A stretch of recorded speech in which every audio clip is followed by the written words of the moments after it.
Well, this week marked 1 year since the release of the final report on Maine's worst mass shooting. That report by an independent commission laid out a detailed timeline as well as the multiple missed opportunities by law enforcement and the military. Joining us this morning with more is the I-Team's Dan Lampariello. Good morning, Dan. Good morning. Great to be with you guys. Yeah. Now, since the report came out a year ago, here's the big thing. We're trying to, there's some positive. We've seen some changes. Sure, for sure. The commission had a very tight scope on what they were supposed to look at. Those 7 members across 9 months, more than a dozen hearings.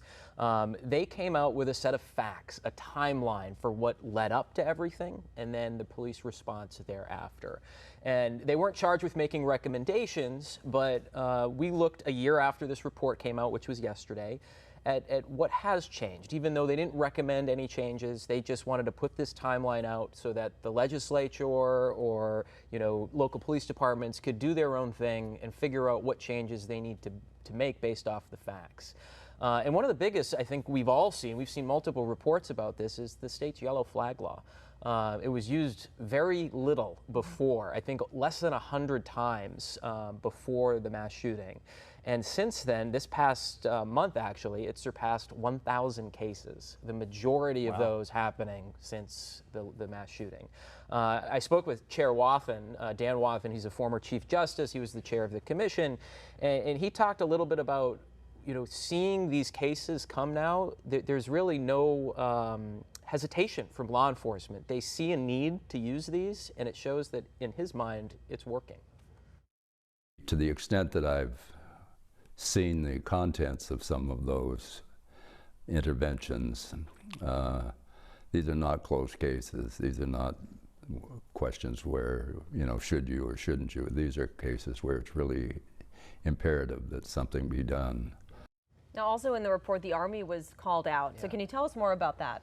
They talked about how officers, the people who were overseeing Robert Card in his Army Reserve unit were the ones who had sort of personal failures, if you will, didn't communicate well between the hospital and local law enforcement, had opportunities to intervene and didn't.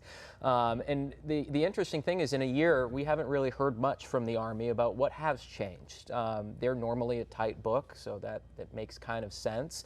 When I spoke with Chair Wathen about it, he said, that is a concern that we haven't heard much, just the fact that they've disciplined some people, but we didn't hear about how exactly they were disciplined, who those people were, and what has happened since then. So that is something we're going to continue to follow. There has been some civil litigation that is possibly being filed against the Army as well by victims and their families. So that is definitely something we're going to continue to follow, but it is certainly interesting that we haven't heard much in the past year. But we still feel like we're a little bit better prepared if there were to be another thing like this, God forbid, to ever happen in our state. But I'll let you hear from Chair Wathen here, who kind of talks about, despite slow but sure change here, he still believes that we have come out stronger in the end. We're better prepared for probably major tragedies like this as a result of this one, and hopefully we'll never have another one, but that I think we are. You mentioned it briefly, about 100 attorneys for more than 100 survivors there suing the Department of Defense and Army Hospital. Where does that stand now? I think it was a couple weeks after the report came out last year. They held a whole press conference. It was 100 families, victims. They have 2 attorneys that are working on their behalf. They filed an intent to possibly file a civil suit. I checked in with those attorneys earlier this week. They told me they don't have any updates on really where this stands. That could be coming out later this summer, early fall. So that's something we're going to continue to follow. But those victims, they want to see some accountability here when it comes to all of this too. Pretty incredible just to hear about the yellow flag law. And the number of times, cases. Yeah, and maybe part of it is just spreading the word about this and making people not feel so hesitant if they have real concerns. And originally, we had heard a lot about how it was a very cumbersome law, right? Mm-hmm. They had a lot of steps that law enforcement officers had to go through, and sometimes they had to go personally to a hospital to intervene.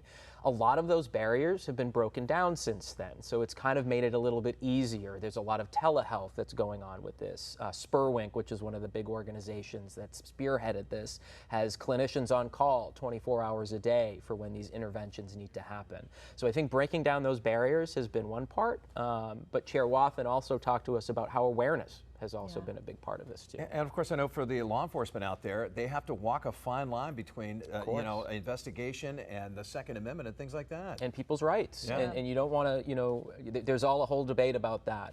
But it seems like people believe that the yellow flag, for what it is, what we have right now, it is working. You can see it in the numbers, and especially in those cases as well. It's nice to hear that there is some progress that has been made, but it does sound like there's still a lot of unanswered questions about, especially when it comes to the Army. Yeah, I think there's going to be a lot of unanswered questions for a long time. We're going to see the legislature, they have in past sessions debate this. We'll probably see it come up in January again. This upcoming November, we have a referendum vote about a red flag law, which would essentially replace the yellow flag law, make it a little bit more intense.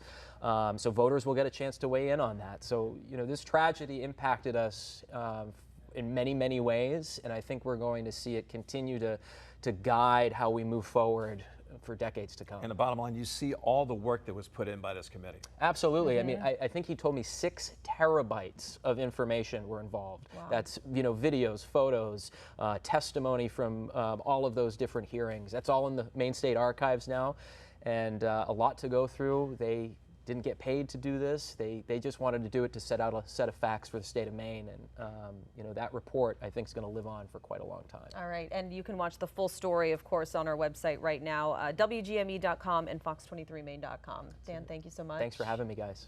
And by the way, our I-Team is always on your side. If you'd like to, of course, see some of the stories, you have an idea for them, you can call our tip line and also email them as well. Yeah, the number is 228-7713, and email them as well.